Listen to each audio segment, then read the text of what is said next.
বাংলাদেশ থেকে কাপড়, পাট, সুতা পণ্য নিষিদ্ধ করল ভারত।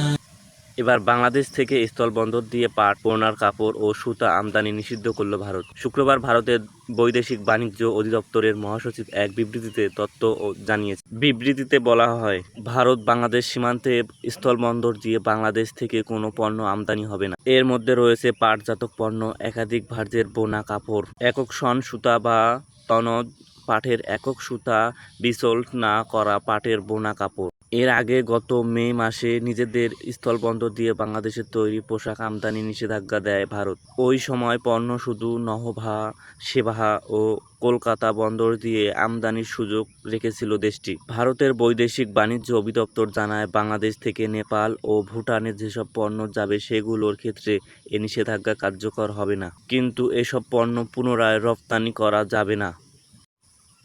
মোহাম্মদ মারুফ সরকার, হালাল নিউজ টিভি। মাহফিল অ্যাপস, দেশের সর্ববৃহৎ ইসলামিক ভিডিও স্ট্রিমিং অ্যাপস। হালালভাবে সকল ইসলামিক ভিডিও দেখতে এখনই ইনস্টল করুন।